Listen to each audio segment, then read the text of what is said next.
when you've been alone? Oh, where do you go?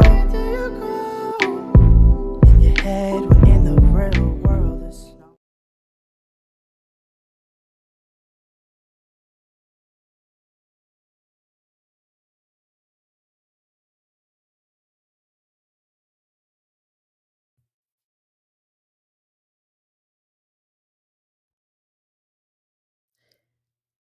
It is easier to build strong children than to repair broken men.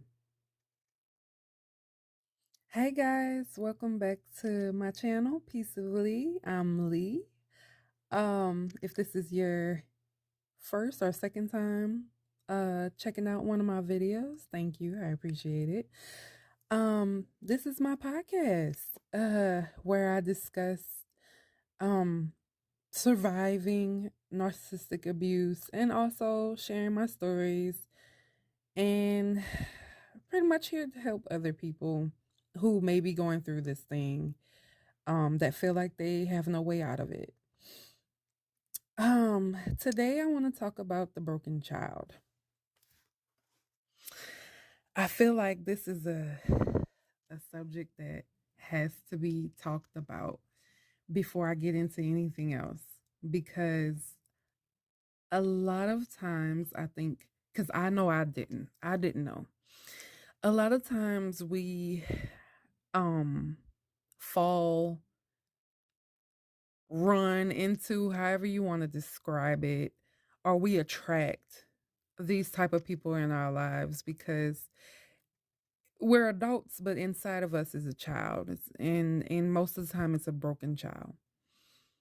From things that happened in our childhood,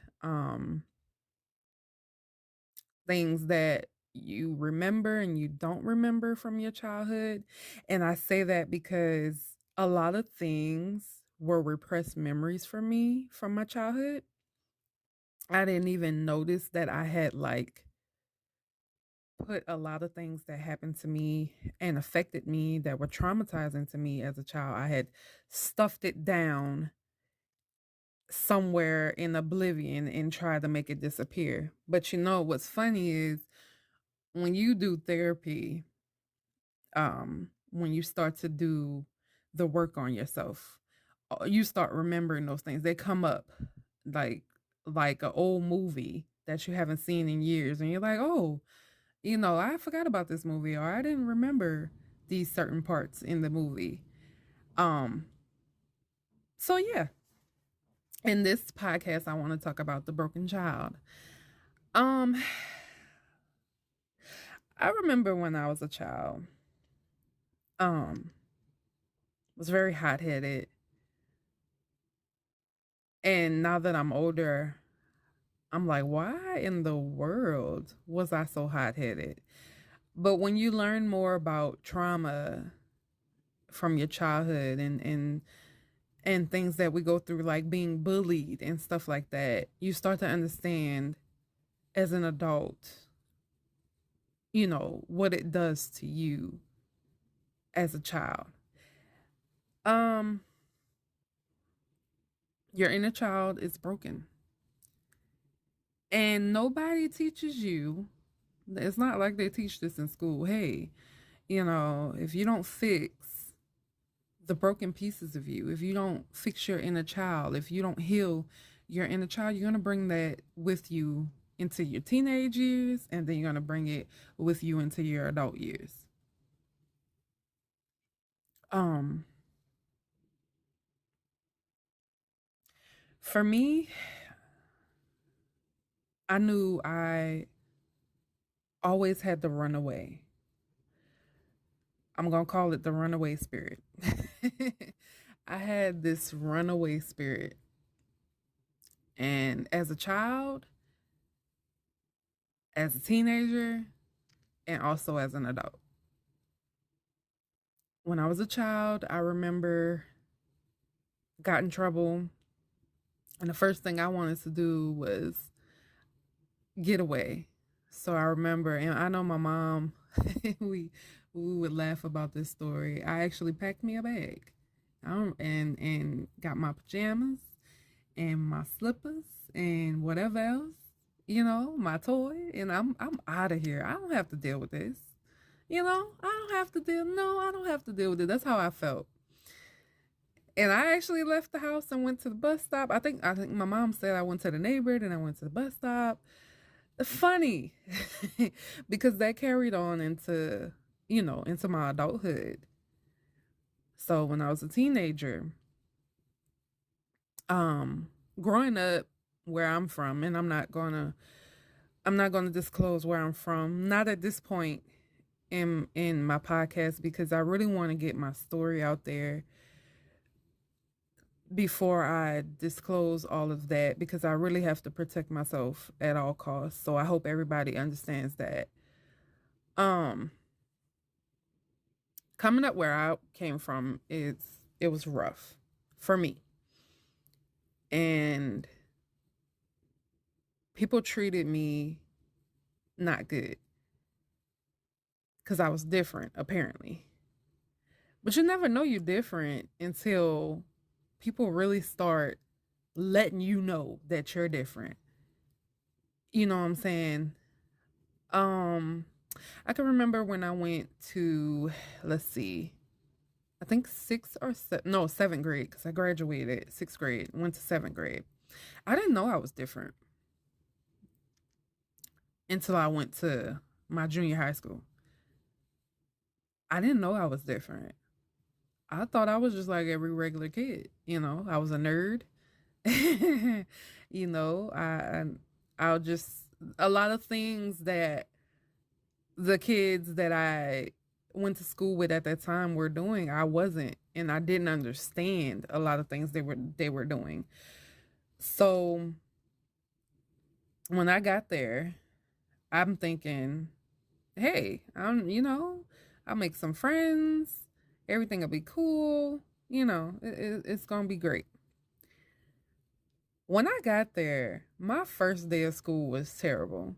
People talked about me because I was different. I came in there. I remember I got my hair cut into a bob. I thought I was cute. My skirt was long. My mama didn't play that. My skirt was long to my knees because we wore uniforms. My socks were long. My shoes were different. I remember I had um back then Nike was still popping. So I had a pair of, I want to say, royal blue or navy blue. It was royal blue, I think. Royal blue Nike tennis shoes with no shoestrings. And I thought I was fly, okay? I have my new backpack. I'm going to junior high. I'm older now. You think you cool until you find out otherwise. Um, my first day of school, I was teased. I walked in, these kids are different. They got on Jordans, and the girls' skirts are short and their hairstyles are different. They talk a certain way, and I came in here talking proper, and they talk different from me. So, yeah, I was different, and I was bullied from being different. And I tried to fit in, and even when I tried to fit in, they still let me know, you still different. You don't belong here. So, junior high, I fought a lot. I fought a lot because I refused to be bullied. You're not going to bully me. And that's how I felt. You're not going to bully me. I refuse to let you bully me. I had to get tough. So, I would say within a month, 2, 3 months, I had changed myself completely. I went from the girl that kept her bob, a certain way. I changed it to make me look more hard. I went from stud earrings to hoop earrings. My skirt got shorter. My tennis shoes changed. I started talking different because I wanted to fit in. And for me, this new experience and being around these new kids that was different, I felt like the only way they would treat me right is to fit in. But even then, I didn't fit in. They still made it known that you don't belong here. So I learned in junior high to be alone. And I started to become okay with that because even the friends that I had, they would stab me in my back.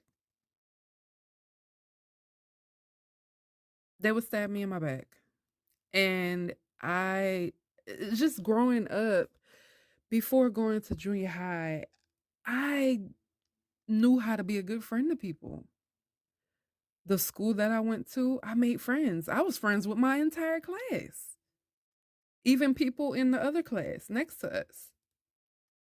I got along. Yes, I had instances where somebody got on my nerves, but I just didn't know this thing about you being different because when I was in elementary school, sixth grade, everybody was different and we were okay with that. Everybody had a different look. You had black, you had white, you had Vietnamese, you had all these different people coming together and we all were friends. I would even say in fifth grade, my entire class, we all were friends, boys and girls. Everybody got into it every once in a while, yeah. But we all were friends like a big family. So to go into junior high school and to be treated totally different, it's like, what the heck? you know? And then that's when part two of my broken child came in because not only was I dealing with things that happened in my childhood as a child, now I come into being a teenager, preteen, or whatever, and I'm having issues because I'm different, you know? I always thought different was good because what type of world would this be if God made all of us the same? It's great to be different. Everybody brings something different to the table. That's what I thought, at least. But so moving on, because I don't want to make this podcast too long. I want to get to the good parts. So during my teenage years growing up, that didn't stop because I went to high school and it was the same thing. Oh, she's different. I ain't her friend. She different. So I really learned to be alone. You know, I had friends, but like I said, every friend I've ever had, I've been backstabbed by. I've been the good friend. And it didn't work out that way with them. Like they weren't a good friend to me. And I never knew then, because when you don't know, like I said, when you don't know, you don't know. I never knew that my inner child that was never healed was broken. So I was attracting broken people. I was becoming friends with people who are broken, and I was expecting them to be just like me. Like if I'm giving 100% in this friendship, you should be giving 100%. But that was not the case. So when I turned 18, was it 18? I tried to sorry y'all. I'm trying to think. uh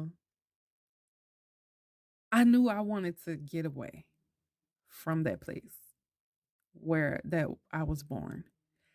I didn't want to be there anymore because nobody appreciated me. I was different. I wanted to go somewhere where nobody knew me so I can start over. And I've been like that my entire life. So, when I got away from my narc laws, yeah, that's what I'm calling them, narc laws.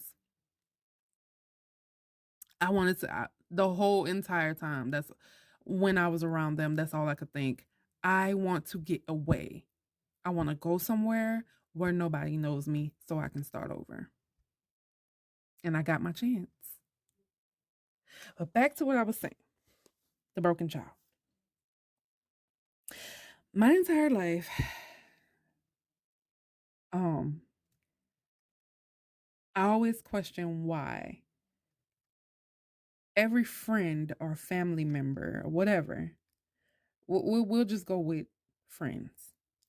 Every friend that every person I try to be friends with, because I'm always looking for that long haul relationship, right? I'm one of those people. I want the long haul relationships in any relationship. That means friendship, that means relationships, marriage. I've always wanted the long haul. I don't want short lived things. And of course, that's because I didn't know that some people are in your life for a reason and some people are in your life for a season. So you have your leaves and then you have your roots. The people who are roots in your life are going to stay no matter what. The people who are leaves, they're going to blow away. So growing up, I really didn't know that. So my feelings got hurt every time a friend who I thought was a friend would backstab me. And I know a lot of people are like that. You feel like everybody has backstabbed me. Like, what is happening? Because we as humans, we look for long haul relationships, friendships, anything, even with family. You looking for the long haul.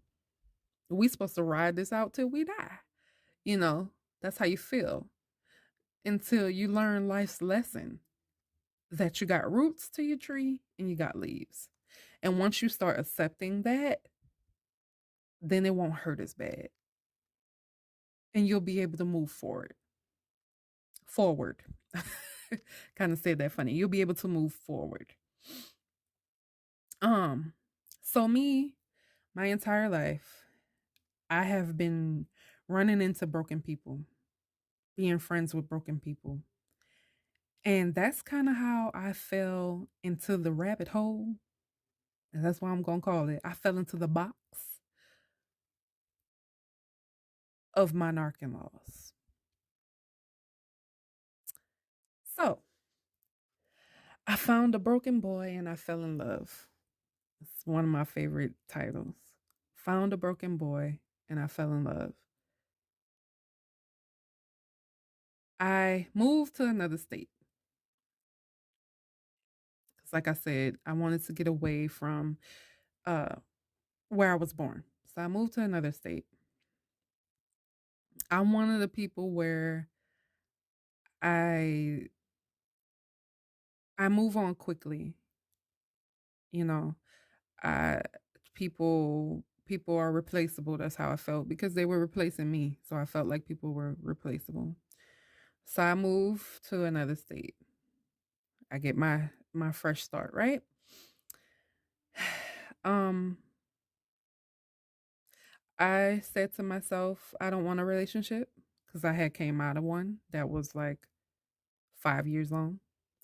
And I was happy and thought I was in love, but didn't know behind my back, that he was getting the girl across the street was his girlfriend on the side. And he had gotten her pregnant twice.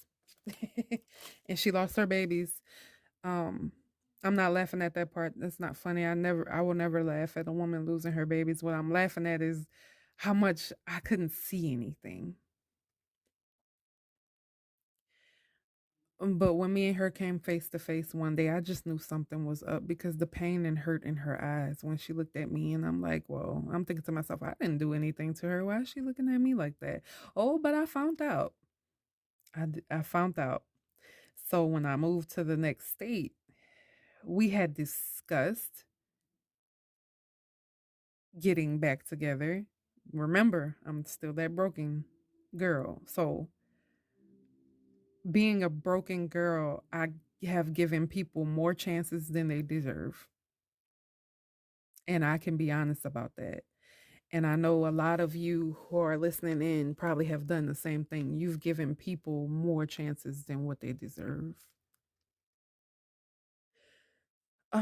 So when I moved to the new state, I met a guy.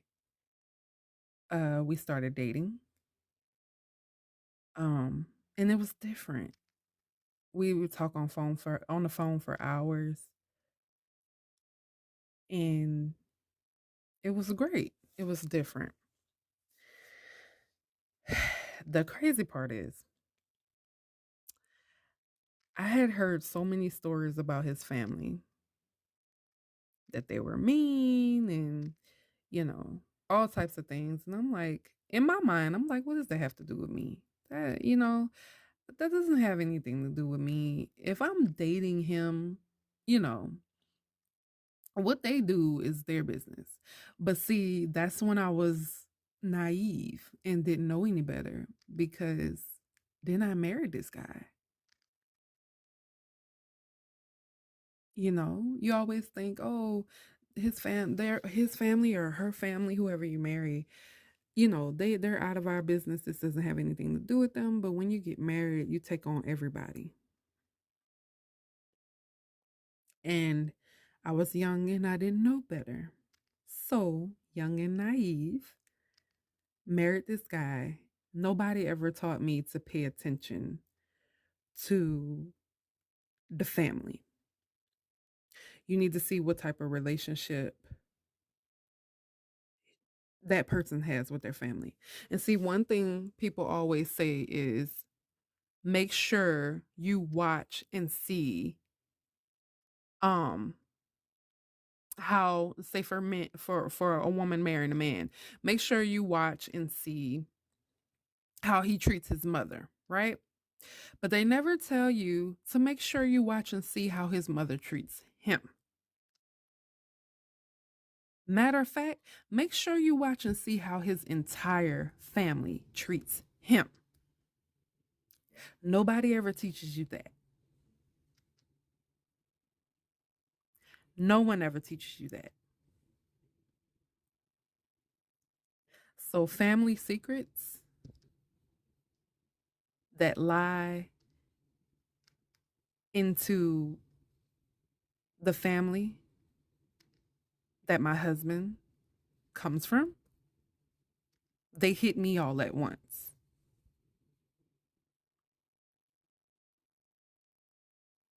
I feel like we have to start normalizing not only watching how they treat their family, also pay attention to how their family treats them. I'll tell you about the story. I'll start with his sister. Oh, that sister in law of mine. Wow. So before we were even, I would say, engaged, I remember being on the phone. And like I said, we would talk on the phone a lot. I remember being on the phone and we would be talking. And then I would hear his sister's mouth. And let me tell you something, his sister has a big mouth. When I tell you, everyone can hear her, you can hear. She wants you to hear her. I don't know if you've ever met a person that is just loud for no reason because they want attention. I would hear her voice. We would be talking. Next thing, the phone hangs up on me. I would call back, like, what is going on? And he would say, oh, my sister hung up on you. Now, to me, in my mind, I'm like, oh, she's just being stupid, right? Not realizing that there's really a problem. And hey, girl, you finna marry into the problem. A second incident, and everyone who knows me personally knows that I am not an expensive person. I'm very frugal. I will not spend, like, if there's a shirt, I'm not spending $90 on a shirt. It's ridiculous. I just, that's me. I'm not downing anybody else who chooses to, but for me, I'm all about saving my money. So that $90 shirt is not going to work for me. I remember being on the phone, and we were on the phone a lot when we first started dating. I remember being on the phone, and he was in the store with his family. We were talking. His sister gets on the phone with me. Now, I can't remember for the life of me what the conversation was about because guess what? When you go through narcissistic abuse, a lot of your memory is shot. It's a lot of things I can't remember. Like my memory is tore up. Some things have been coming back to me during my healing process, but a lot of things I don't remember, right? So she gets off the phone with me. The next thing I know, my boyfriend, let's say boyfriend at the time, is mad at me. Why are you mad at me? What did I do? So he says, my sister told me that you said it was okay for me to buy her this $90 shirt. And I'm like, no hell way. I would never say something like that. You know what I'm saying? I mean, this is the same girl that's hanging up in my doggone face when we're on the phone. So that kind of got us in a little friction. And I didn't realize then how bad that his sister was, right? Until I started hearing the lies about me. And a lot of these stories I'm telling you guys, not because I want to hold you on here on my podcast, but because I want you to know that you being broken causes you to overlook a lot of things that you shouldn't. You being broken causes you to let a lot of things slide by that you shouldn't. You being broken also kind of shields your eyes from seeing red flags, right? When we don't know better, just like a child. When you're a child, you don't know what red flags are. You're innocent, so you don't understand a lot of things. And as you become an adult, you're still basically that broken child. So a lot of things I didn't pay attention to that I should have. A lot of things were red flags that I didn't pay attention to it. So when I found out there were lies being told about me, here's my number one thing. How can your sister tell lies on a person she's never met? If I was to walk down the street, because I knew what she looked like, she didn't know what I looked like. If I was to walk down the street and see her and wave at her and hold a conversation with her, she couldn't tell you that was me. So explain to me how a person can tell you anything about someone they've never met. And how can people believe what a person says about another they've never met? Never seen me. How is that possible? She was creating a narrative about me before I even came in.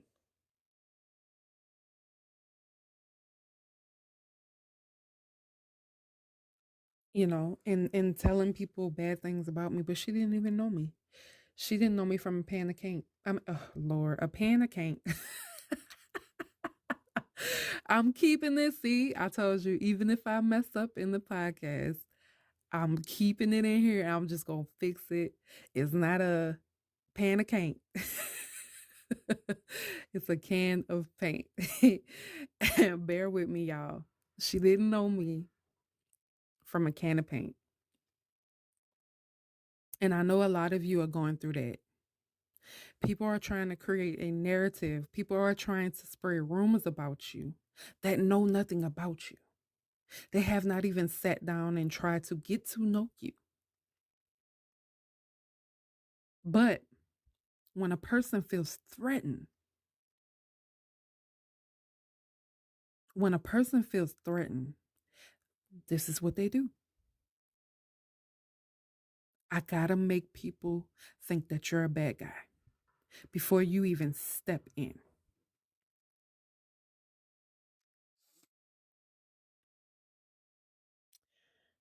So,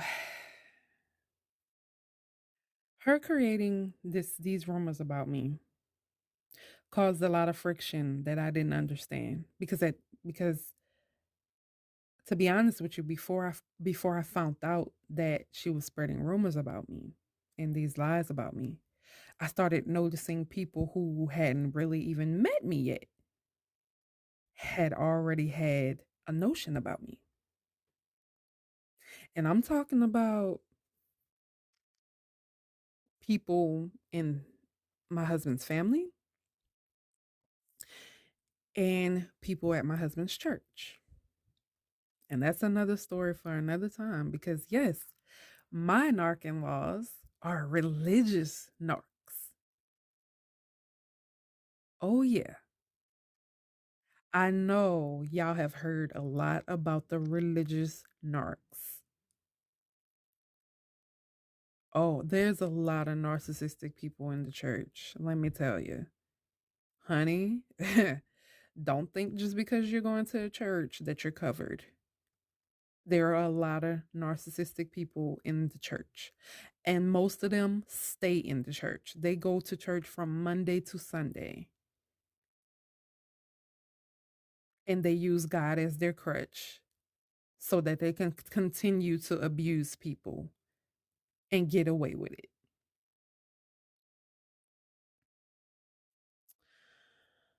Um so yeah, one of the things she was putting out was that, which I mean, make it make sense, but some people, common sense is rare. It's very rare. One of the things, the lies, the rumors that she was spreading was that I was just with it's my husband, but he was my boyfriend at the time. One of the rumors she was spreading was that I was with him for his money. Let me tell you something. When I met my husband, I didn't have a job and he didn't have one. We were both young and broke. When we got together, he was getting money from his parents to take me out. Now, don't get me wrong, he was in the job search. He was in the middle of job, but he didn't have that when I met him. So how can you say I got with a man for his money? And everybody believes this? Nobody's eyes are open to the foolishness? No. Because guess what? When you got a team, a cult of narcissistic people, it doesn't matter if it's a lie or not that they're telling on you. All that matters is how many people they can get to believe it. The flying monkeys,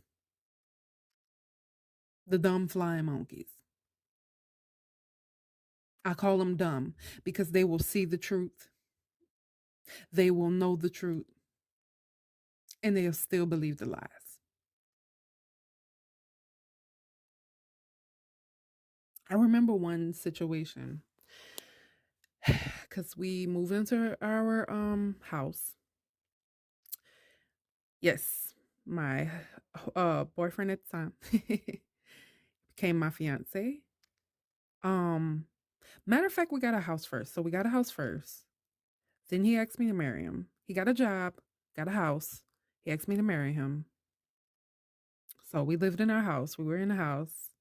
And I was happy about that because I was like, we're young and we're in our own house. This is amazing. Um, there was an incident And see, I'm still talking about that sister in law. Let me tell y'all something.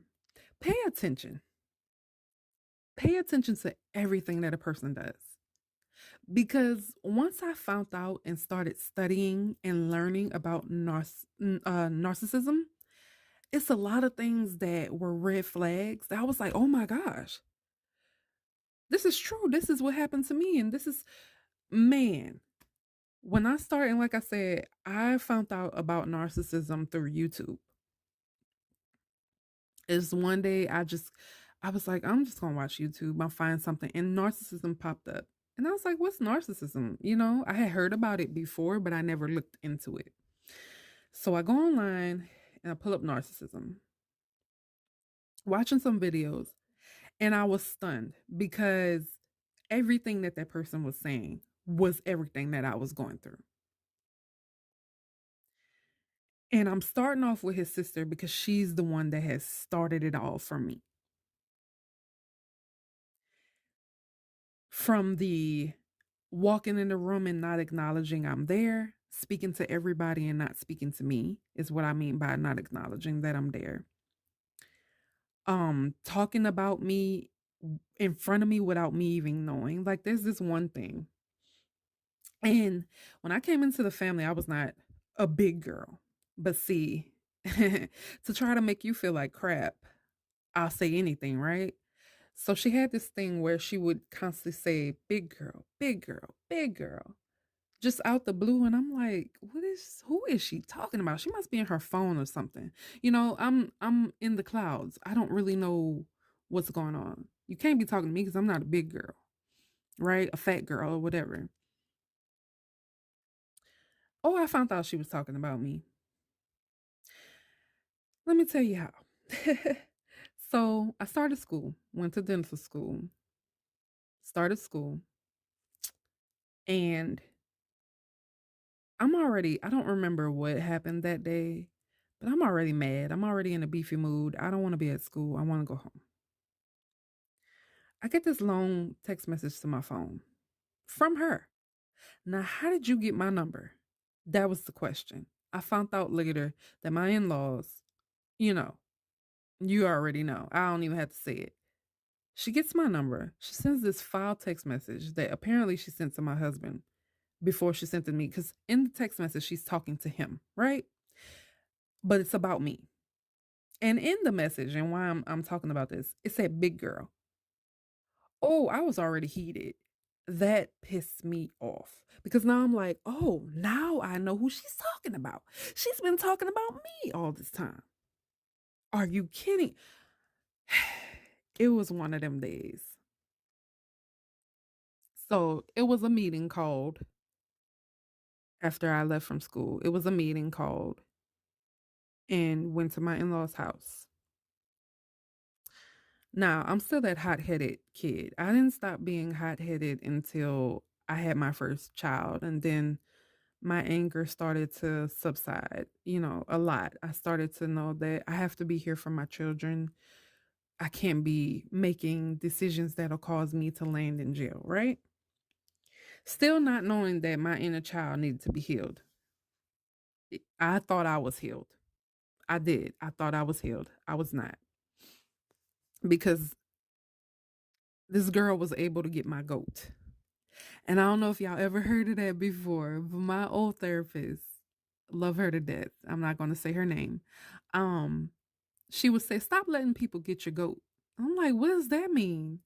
Basically, stop letting people get under your skin. Stop letting people have power over you. At this time, I didn't know that. So this girl had plenty of power over me. When I tell you she would walk in a room and I could be happy, she would walk in a room and my whole attitude would change. I would be unhappy, pissed, off, angry, all types of feelings because I had let this girl get power over me. So this day we had a supposed to be family meeting, but let me not say even a family meeting because they'd never considered me as family. They don't consider me as family to this day, honey. So, I mean, not even a family meeting. It was a bash bash this girl meeting. You know, we gonna bash this girl.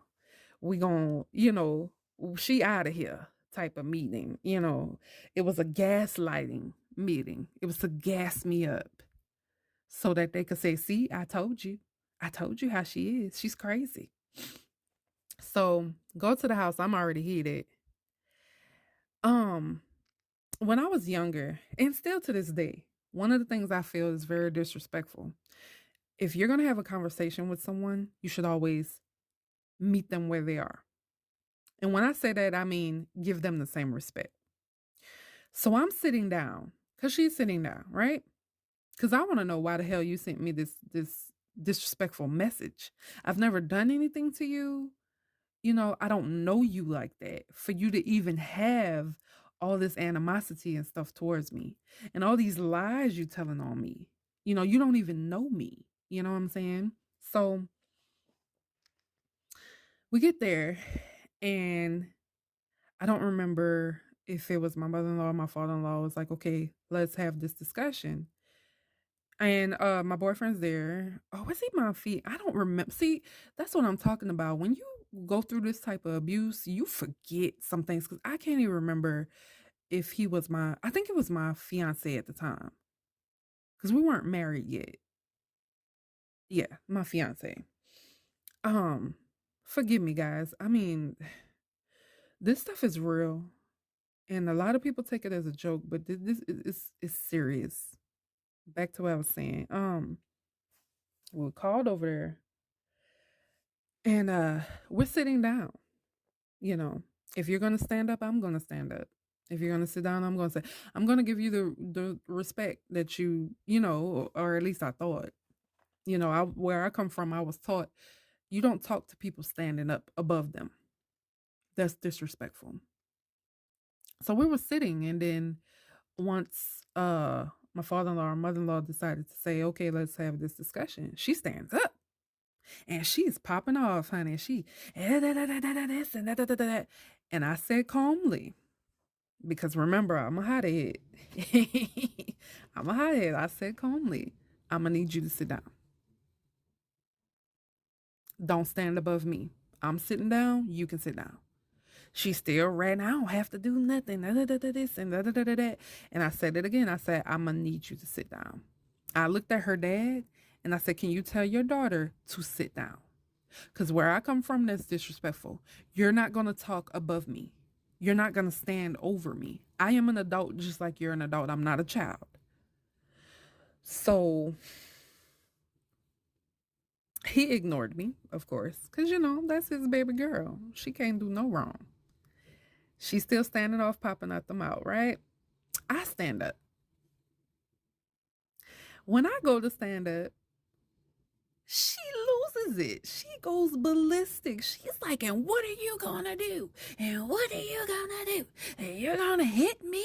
And I'm like, I'm standing up because you're standing up, and you're not gonna stand above me. Nobody is gonna disrespect me like that. And my hands are behind my back. I didn't give her look.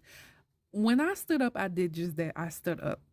I didn't jump. I didn't bolt.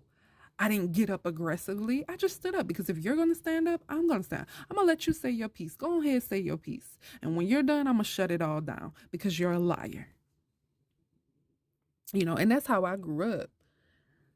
You can say your piece. Go ahead, say your piece. And I'm going to shut it down, because you're a liar. But little did I know, baby girl, you in a narcissistic family cult right now. It doesn't matter if you tell the truth or not. They believe her and what she say. You never win in an argument with people with narcissistic personality. And see, I didn't know that back then. So I assumed that if I tell the truth, everybody will believe me and they'll shut it down. No, that's not how it goes. That's not how it goes. You do better not even entertaining the family meetings and the meetups and the less talks. Don't entertain it. Walk away. Ignore it.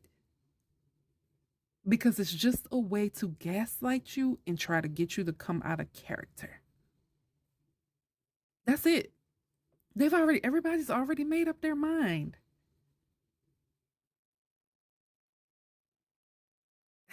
Everybody's made up their mind. You the only one out the group that's pretty much the fool. And that's only because you don't know. So when I go, like I said, I go to stand up. She goes ballistic. Now I'm standing there with my arms behind my back. This girl picks up her laptop. Matter of fact, no. She starts putting her finger out. And I don't know about y'all, but I'm one of them people. Don't put your finger in my face. Don't put your finger in my personal space. Keep your body, your spit, your breath, all of that. Keep your entire being out of people's personal space. That is the one reason people get into physical altercations, because somebody is going across that line and getting in their personal space. That is not something you want to do.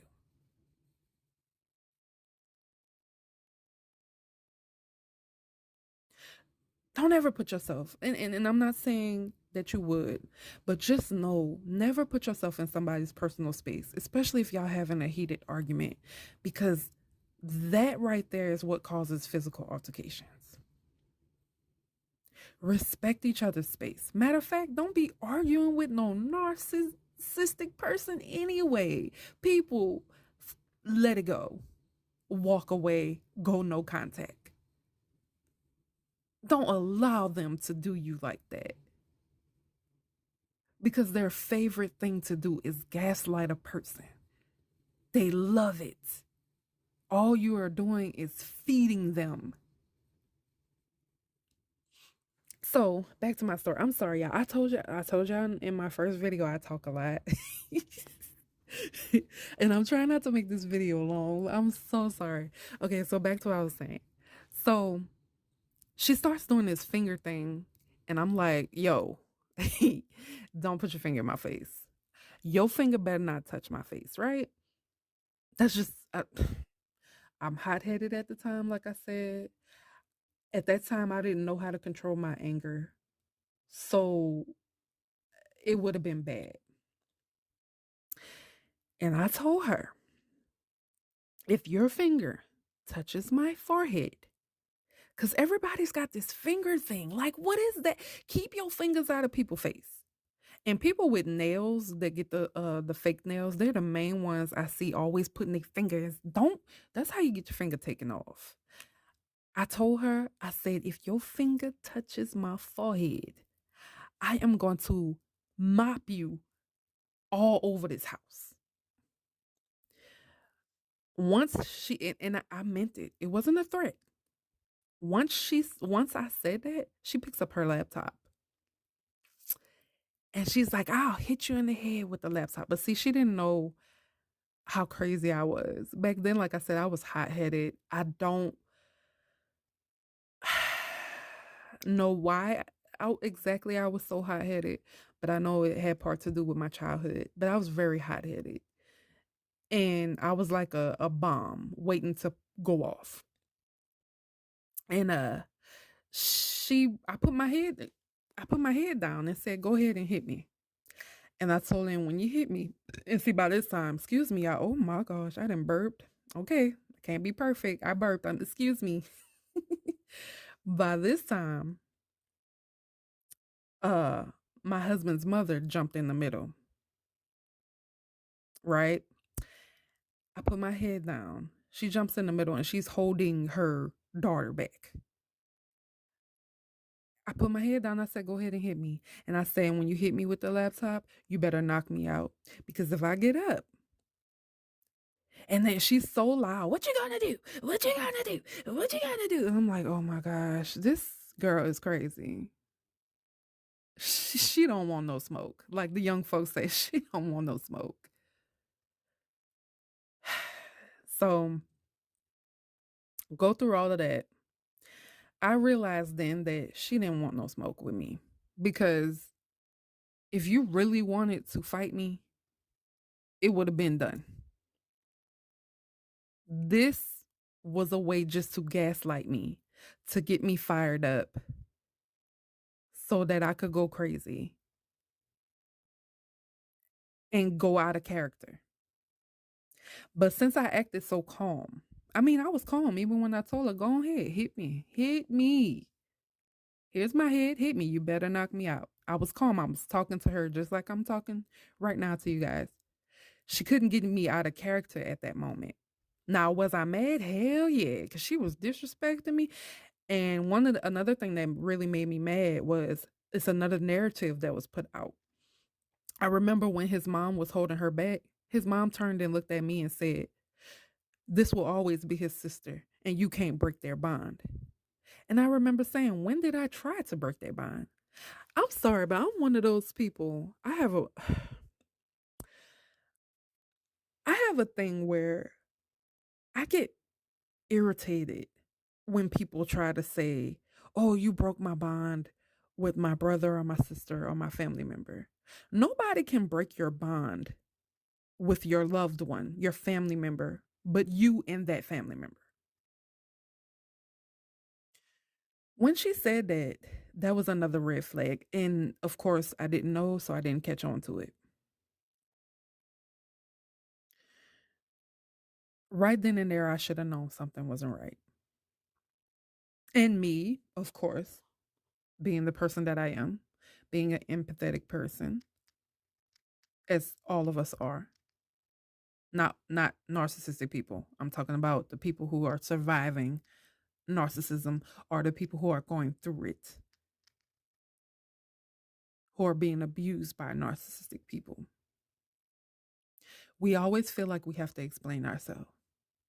Well, let me tell you something, because I learned this once I started my healing process. You don't have to explain yourself to nobody. You let people believe what they want to believe, because let me tell you something. People like that are going to believe because they want to. You could have on blue shoes and be standing right in front of their face, and somebody say, "Oh no, she's got on pink shoes," and they will believe it. These type of people want to believe the negative things about you. So it doesn't matter if you have all the proof. It doesn't matter if they know that is not true.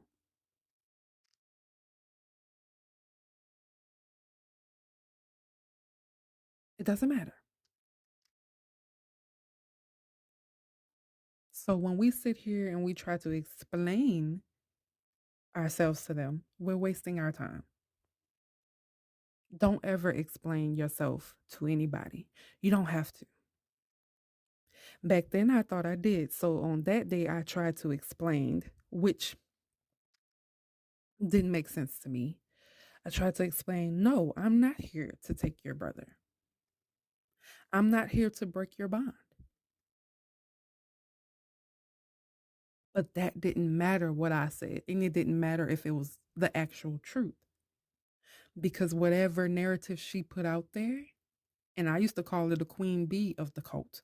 Yes, I call them a narcissistic family cult because that's what they are.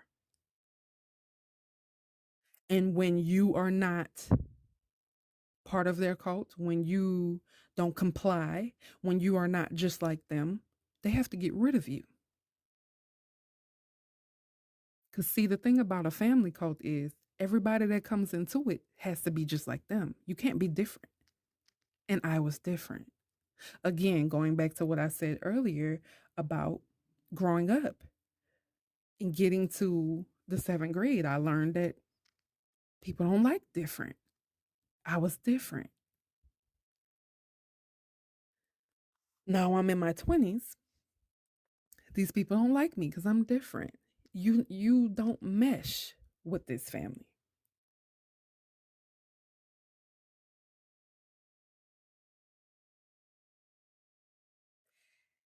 And another person who did not mesh with this family was my husband.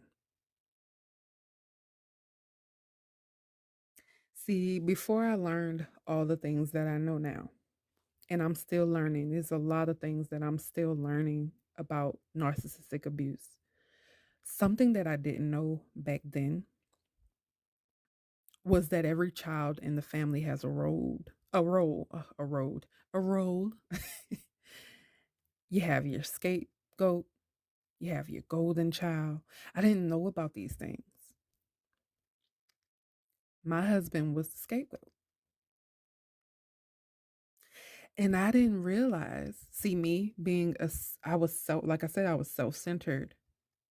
I said this on my last video. I was self-centered, all into myself.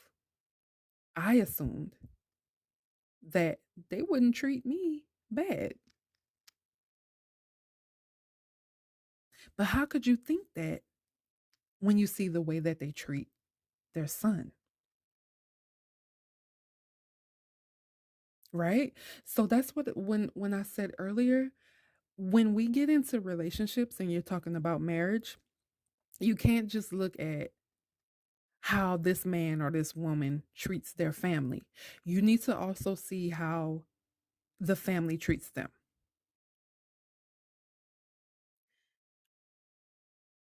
I didn't realize till later on in my marriage. Well, not exactly. I mean, I realized it a long time ago, but I was so about myself because I'm hurting on the inside and I'm broken that I couldn't see nobody else's brokenness. You know what I'm saying? I couldn't see somebody else's hurt. I could only see mine. I was a very selfish person, very self-righteous. It was all about my pain. I can't see nobody else's because mine needs to be taken care of. I can't worry about anybody else's. And that's how I thought. So it was very selfish for me to think that these people would treat me right when I saw they couldn't even treat their son right, their brother right, their cousin right, which is my husband. He was the scapegoat. He was the child that was supposed to make the family look good. Everything was put on him. Everything was put on him. He's supposed to make this family look good. But while you make this family look good, we're tearing you down where nobody can see. Everything that happened in the family was blame on him. Everything was put on him. They treated him like crap. And the thing about my husband was he loved his family so much that he would forgive them every time. He would take their crap, forgive them, and still do for them, especially his parents. He would bend over backwards for his parents, but they still kicked him in his behind. And I'm trying to say all the good words because I almost said the ASS word. I I do apologize if I cuss. Um I'm getting better at not cussing. That's one of my things that I'm working on. Um I grew up around a lot of cussing, especially friends. I mean, every friend I had cussed like a sailor.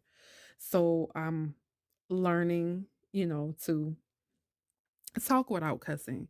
So I'm glad I said behind and I caught myself before I said the ASS word. So forgive me. um yeah.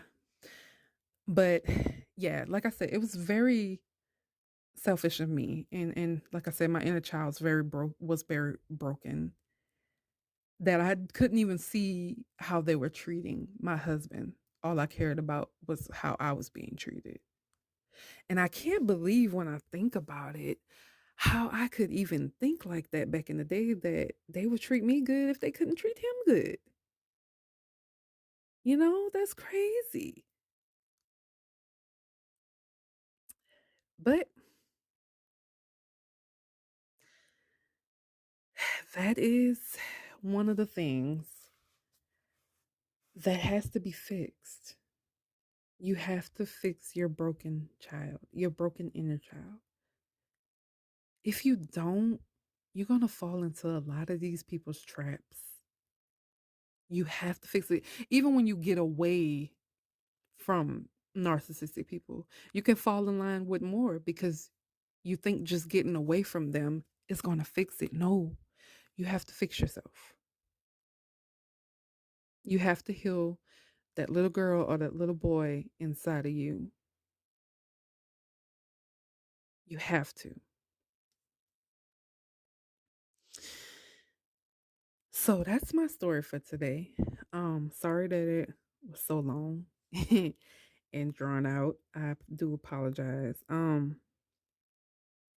Just wanting you to know that today's subject was about the broken child, and my whole story was to show you that being not fixing that broken child inside of you causes you to fall into people or attract people that are not good for you. And you don't see those red flags because you haven't fixed that little boy or that little girl. You have to do the work, you have to heal them in order for you to um, get into, grow, and maintain healthy relationships.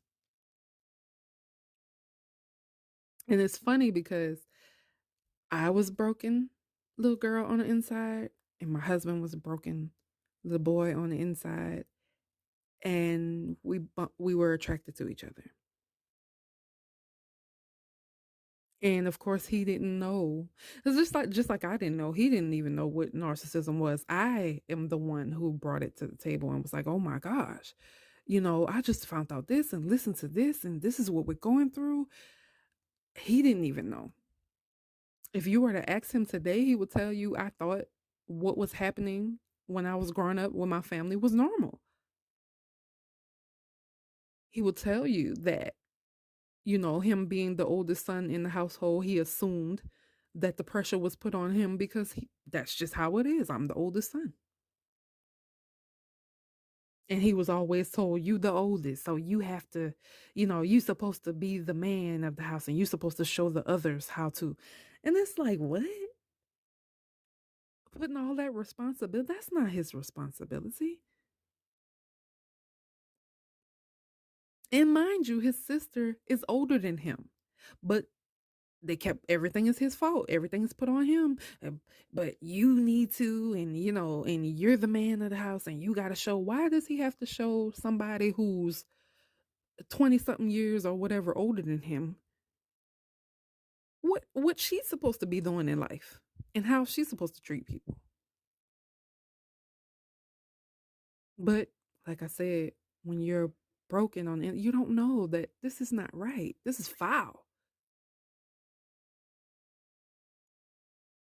And their son was the scapegoat. Still is to them. Everything's his fault. And then here I come trying to change it. Trying to change him. How dare you? But we'll get into that another time. But yeah, today was about the broken child. So guys, please, please, please, please, please focus on fixing that inner broken child. Healing her or him. And healing sucks. Some days it's going to be good, some days it's going to be bad, but it helps. Like I said, that dead grass that you're standing in, it's not permanent. You can get out of it. And there are flowers blooming on the other side. It will get better. You will get better. And you will be happy. Always keep God first. Ask God to guide you through this because it is hard to break generational curses, to break the bondage that's upon you. It's very hard to do because you're blind to it. First of all, that's how it sneaks up on you. You're blind to it. You don't know any better. And then once it's on you, it's like it's hard to get off, but it will happen. You just have to believe. Yes, you can walk away. Yes, you can get away. Yes, you can go no contact. And don't let anybody tell you different. You don't have to put up with it. No, God did not is not punishing you. God does not want you in that situation. Please don't let people tell you that, because it's not true, because I've been there and people have told me that I'm going through what I'm going through because God's punishing me. That's not true. That's false.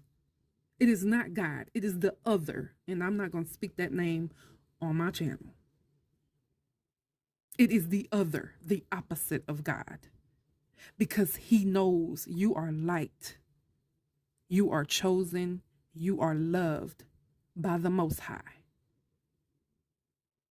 Please understand that everything that's happened or is happening to you, that people are doing towards you, is to stop you from becoming who God created you to be. Keep moving forward. You can do this. My ending quote for today, guys. If I could go back in time, I would tell my little self, you're beautiful, you are perfect, and you are loved. All right, guys. Thank you again for listening, checking into my channel and listening to my podcast, Piece of Lee. I appreciate it. Please like, subscribe, turn on your notification bell so you can get every time I send a video, you can get a little ding ding to your phone to let you know that I've posted. Thank you guys so much for listening, and you're amazing. And until next time, bye.